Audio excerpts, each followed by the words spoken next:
All right, so since there's no UFC card this weekend, we're back here with more ChatGPT content. I like messing around with ChatGPT. It's pretty fun. I made a video in the past listing my nightmare matchups for every champion in their division. Some have aged well, some have not aged so well. But today, I'm going to make ChatGPT list their nightmare matchup for every single champion in the UFC. All 8 weight classes, all 8 men's weight classes. We're not going to do women's MMA for this video. Maybe I'll come back and do the women's weight classes if you really want to see it. But for now, we're starting in flyweight and going all the way up to heavyweight, asking ChatGPT who they think the nightmare matchup is for every single champion. And we're going to start with the flyweight champion, Alexander Pantoja. So going into this, I've tested a couple of them. And you would think, you know, they're just going to spit out the #1 contender. Like they're going to throw out Umar, they're going to throw out Tom Aspinall, so on and so forth. But there's actually some really interesting picks from ChatGPT on who they think the nightmare matchup is for the champion. And the first one is actually at flyweight, where, you know, you could think maybe Kai Kara France, maybe Steve Erceg in a rematch. You know, you got Brandon Moreno again, even though he's already lost 3 times. Tatsuro Taira's up there, even though he just lost to Royval. You know, you got these names, and maybe that's why we're getting this guy as a nightmare matchup, because Pantoja's beaten so many of them.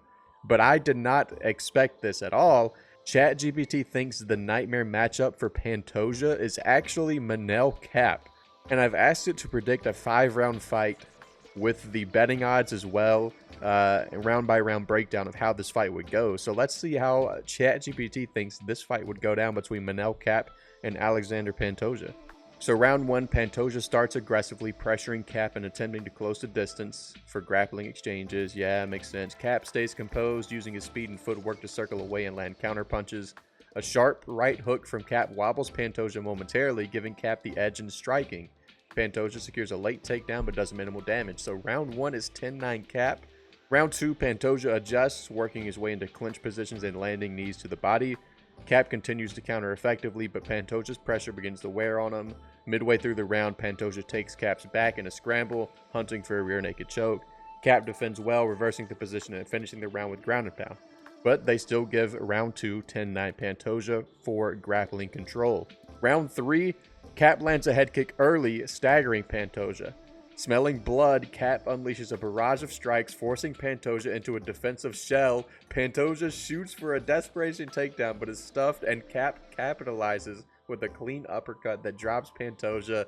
The referee steps in to stop the fight. Result, Manel Kape wins by round 3 TKO. So that's very interesting. That's a very interesting way to start.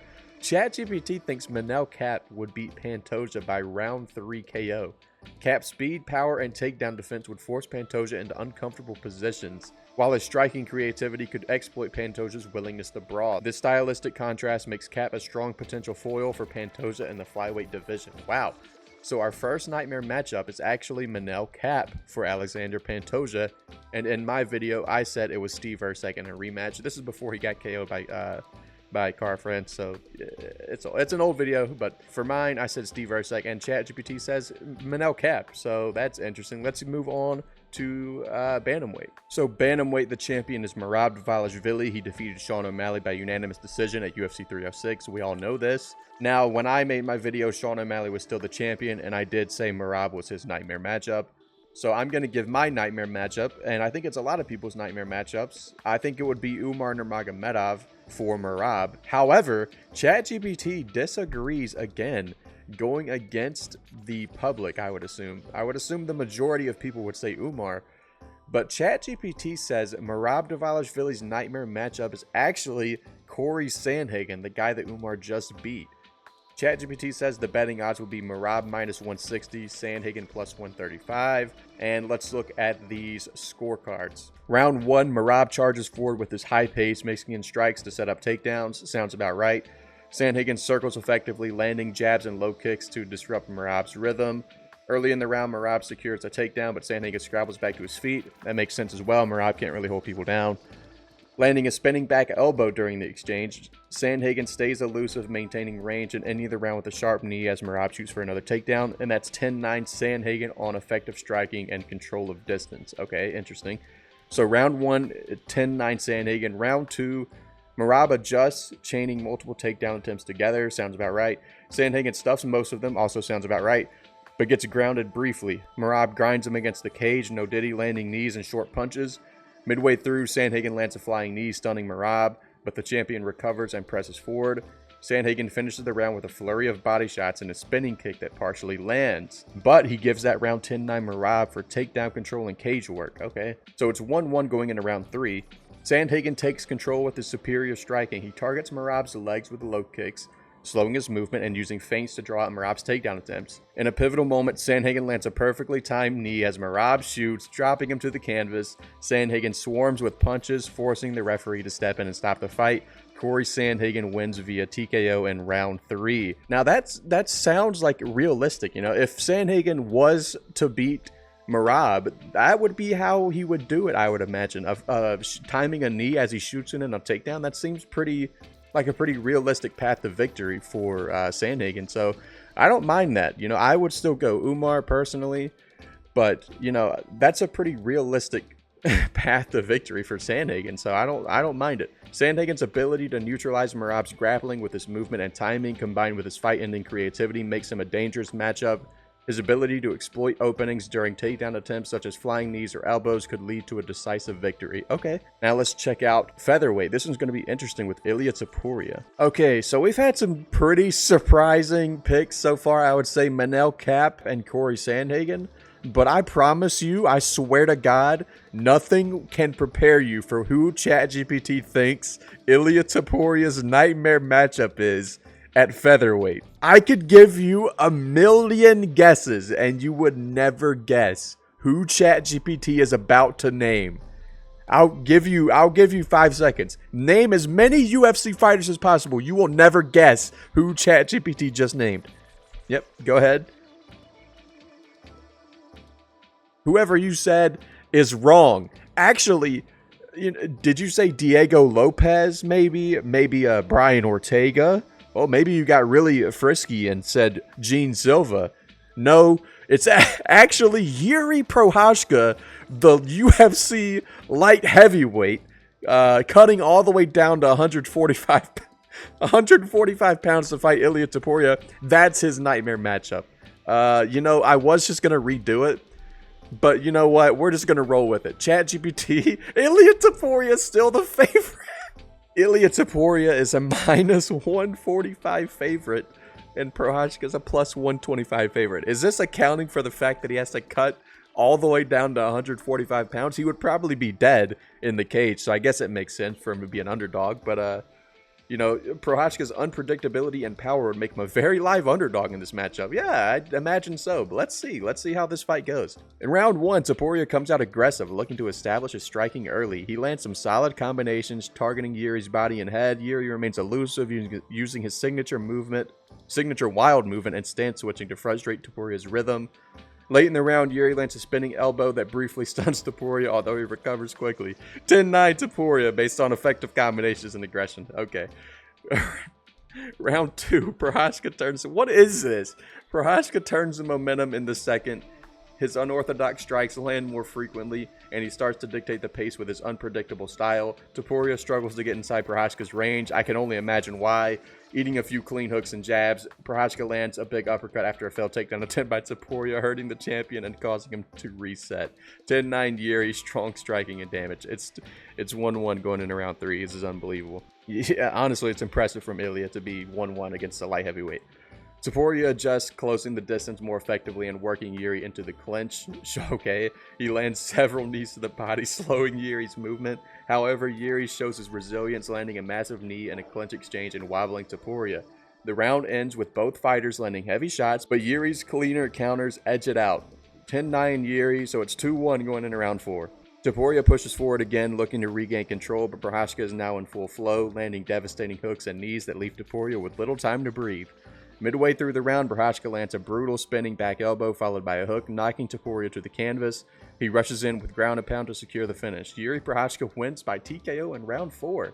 Okay, so, you know, I said the nightmare matchup for Ilia was Max Holloway, and of course since then he knocked down Max Holloway. And ChatGPT actually says that the nightmare matchup is Yuri Prochazka, so who am I to argue I don't even know what to say. We're just gonna move on to lightweight. So for lightweight, we have Islam Makhachev, of course, the long reigning champion. He's defeated a lot of people in this division, although not really. He's only defeated Oliveira and Poirier, and then he's got wins over Volkanovski twice. So he really hasn't beaten much of the division, but he's still one of the most dominant champions. And ChatGPT says the nightmare matchup for Islam Makhachev is actually Charles Oliveira. And yes, I did remind ChatGPT that Makhachev already beat Oliveira once, but he said despite that he would still be the nightmare matchup.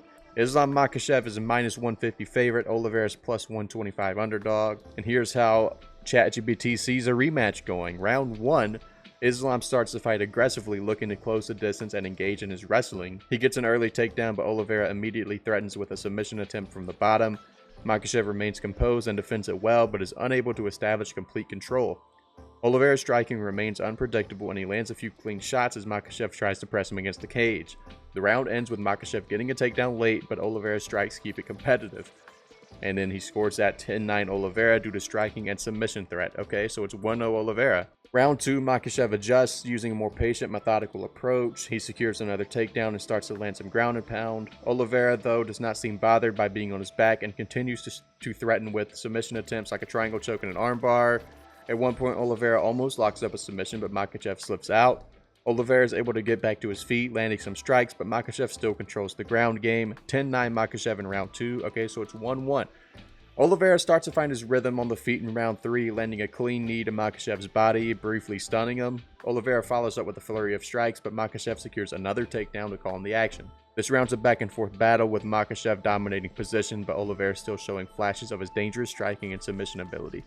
As Makhachev presses forward, Oliveira lands a slick counter elbow that opens a small cut on Makhachev's face. Scorecard 10-9 Oliveira, striking and damage. Okay, 2-1 Oliveira going into round 4. By the championship rounds, both fighters are fatigued, but Oliveira's striking continues to be a threat. Makhachev pushes forward for control with his wrestling, but Oliveira threatens with a submission once more. Mid-round, Oliveira catches Makhachev in an awkward scramble and transitions to an armbar. Makhachev defends well initially, but Oliveira expertly locks it in and forces the tap out. Charles Oliveira wins by armbar in round 4. Okay, so ChatGPT thinks Charles Oliveira in a rematch is actually Islam Makhachev's nightmare matchup. In my video, I said it was Arman Tsarukyan in a rematch. That fight hasn't happened yet. But ChatGPT is going with Du Bronx Oliveira. He just got a big win at UFC 309 over Michael Chandler. So who knows? Maybe the title run is back on. But let's move on to welterweight and Belal Muhammad. Now for welterweight, ChatGPT initially said Khamzat Chimaev, but I had to tell him Chimaev is not a welterweight anymore. He's now a middleweight. Pick again. And after that, ChatGPT said Shavkat Rakhmonov is the nightmare matchup for Belal Muhammad. So finally, it's something we can agree on. I also believe that Belal Muhammad's nightmare matchup is going to be Shavkat Rakhmonov. But let's see how ChatGPT thinks this fight goes down. Round 1, Rakhmonov comes out strong, pressing Muhammad with strikes while maintaining distance with his sharp jab and powerful kicks. Belal attempts to close the distance, but Rakhmonov uses excellent footwork to evade most of his strikes. Belal manages to land a few strikes, but is countered sharply by Rakhmonov. Rakhmonov finds an opening and lands a takedown, briefly controlling from the top and nearly locks in a submission, but Muhammad escapes. Despite this, Rakhmonov dominates the round with pressure and striking. Okay, so 10-9 Rakhmonov in round 1, pretty clear. Round 2, Belal adjusts his strategy, attempting to wrestle more, looking for clinch opportunities. However, Rakhmonov's takedown defense is solid. He sprawls effectively and counterattacks with clean strikes, staggering Belal momentarily with a right hook, left hook combination. Belal attempts to recover, but Rakhmonov pressures him into the cage, landing a brutal knee and securing another dominant takedown, controlling the position on the ground. 10-9 Rakhmonov, stronger striking and ground control, so it's 2-0 Shavkat going into round 3. Belal tries to impose more of his wrestling, but Rakhmonov's defense and striking remain elite. He stuffs a takedown attempt and lands a beautiful uppercut that rocks Belal Muhammad. Despite Muhammad's attempts to clinch and work for another takedown, Rakhmonov continues to be aggressive and lands damaging strikes. Muhammad survives, but is clearly being outpaced. 10-9 Rakhmonov, so it's 3-0 Shavkat. Round 4. By now, Belal is visibly fatigued, and Rakhmonov has been landing heavy shots all fight long. Belal tries to press forward, but is caught with a series of hooks. Rakhmonov clinches up and lands another brutal knee to the body, hurting Belal. Rakhmonov takes him down again and lands some hard ground and pound. Bilal's defense holds up, but he is unable to mount any offense. So 10-9 Shavkat. It's 4-0 Shavkat going into round 5, okay? Is Bilal going to survive? Round 5, Muhammad digs deep, trying to push through the exhaustion, but Rakhmanov's relentless pressure and striking continue to dominate. Muhammad attempts one final takedown, but Rakhmanov defends it and lands a brutal knee to the head, setting up a submission attempt that forces Muhammad to tap out via rear naked choke. Round 5 submission for Shavkat is what ChatGPT thinks, and the odds are -250 Shavkat, +200 Bilal Muhammad. So this is actually the first fight where the champion is not the favorite. Okay, that's interesting. Now we move on to middleweight with Dricus, and I think the nightmare matchup for a lot of people is going to be Khamzat Chimaev for Dricus du Plessis. I'm not so sure I agree, and ChatGPT also doesn't agree that it's Khamzat Chimaev. He actually thinks the nightmare matchup for Dricus du Plessis is Paulo Costa. So that's interesting. Paulo Costa has 0 wins against anyone that's currently in the UFC. But let's see how he thinks a fight between Dricus du Plessis and Paulo Costa goes. Round 1, du Plessis presses forward, but Costa lands powerful hooks and counters. Du Plessis' aggression is met with hard strikes, causing him to hesitate. Scorecard 10-9 Costa. Round 2, Costa's power continues to frustrate du Plessis, who struggles to land takedowns. Costa stays composed, landing heavy shots. 10-9 Costa again. Round 3, du Plessis is still aggressive, but Costa lands a brutal combination and finishes the fight by round 3 KO. Scorecard 10-8 Costa TKO. Final score, Costa wins by TKO in round 3. Okay. I think ChatGPT thinks Paulo Costa has a lot more power than he really does. But hey, I'm not going to question ChatGPT. If that's what ChatGPT thinks, then I'm not going to try to sway it in any sort of direction. So, and the betting odds actually think Paulo Costa would be a slight favorite around -150 to -200, with du Plessis as an underdog at +170 to +250. Okay, so that's the second time that the champion has not been favored. ChatGPT believes that Paulo Costa would be the favorite to defeat Dricus du Plessis, which is very, very interesting. But let's go ahead and move on to light heavyweight and Alex Pereira. So for light heavyweight, we have Alex Pereira, and I think a lot of people are going to agree that the nightmare matchup is Magomed Ankalaev at light heavyweight. There's not really anyone else there. Magomed Ankalaev would likely be the favorite, -160 to -200, with Pereira as the underdog at +180 to +220. Round 1, Pereira lands a couple strong strikes, but Ankalaev controls the center and uses a few clinch attempts to tire Pereira out. Round 1, 10-9 Ankalaev. Round 2, Ankalaev pressures Pereira, lands takedowns, and works ground control. Another 10-9 Ankalaev. Round 3, Ankalaev secures a dominant position on the ground, landing elbows and punches before locking in a arm triangle choke. ChatGPT thinks Magomed Ankalaev would defeat Alex Pereira by round 3 arm triangle if they were to fight, which I do think that fight is next. So that's going to be interesting. We'll revisit this and see if ChatGPT was right, and we'll see how wrong they were on some of these as well if these fights ever happen. But let's go to the final division, which is heavyweight. So for heavyweight, we have Jon Jones, who just defeated Stipe Miocic at UFC 309. A lot of people are going to say Tom Aspinall is the nightmare matchup. He's the interim champion. People are calling for the fight. Obviously, he's the nightmare matchup. A lot of people think he's going to beat him. In fact, the early betting odds have Tom Aspinall as a favorite in real life over Jon Jones. But ChatGPT doesn't think it's Tom Aspinall. ChatGPT thinks the nightmare matchup for Jon Jones is actually Sergey Pavlovich, which is something. Sergey Pavlovich would likely be the underdog at +150 to +200, with Jones favored at -180 to -220. Round 1, Pavlovich comes out aggressive, pressuring Jones and landing a couple of big hooks. Jones avoids the early damage, but is pushed back against the cage. So it's a 10-9 Pavlovich in round 1. Round 2, Jones tries to adjust his game plan, but Pavlovich lands a brutal overhand right, rocking Jones. Pavlovich continues to pressure with relentless striking, so he's still in there. 10-9 Pavlovich, 2-0. Round 3, Jones struggles to regain control, and Pavlovich lands another massive right hand, knocking Jones out cold. Okay, 10-8 Pavlovich flatline KO in round 3. Okay, Pavlovich's speed, power, and precision could be a major issue for Jones, who might struggle to avoid Pavlovich's heavy strikes over 5 rounds. Okay, so ChatGPT thinks that Sergey Pavlovich would spark Jon Jones out cold. Flatline KO, not a TKO. It didn't follow up. Knocking Jones out cold. Okay, that's interesting. For me, I'm obviously going to say it's Tom Aspinall. I've been saying it for forever. I think most people are saying it, but ChatGPT thinks it's Sergey Pavlovich. So let's review the nightmare matchups that ChatGPT has put out for us. For Pantoja at Flyweight, it was Manel Cap. For Merab at Bantamweight, it's Corey Sandhagen. For Ilia Topuria at Featherweight, it's Yuri Prohashka, apparently. For Islam Makhachev at Lightweight, it's Charles Oliveira. For Bilal Muhammad at Welterweight, it's Shavkat Rakhmonov. For Dricus du Plessis at Middleweight, it is Paulo Costa. For Alex Pereira at Light Heavyweight, it's Magomed Ankalaev. And for John Jones at Heavyweight, it is Sergey Pavlovich. But thank you guys for watching. Like and subscribe if you haven't already. Become a member if you want to support the channel. Only $2 a month. But I will see you guys next time.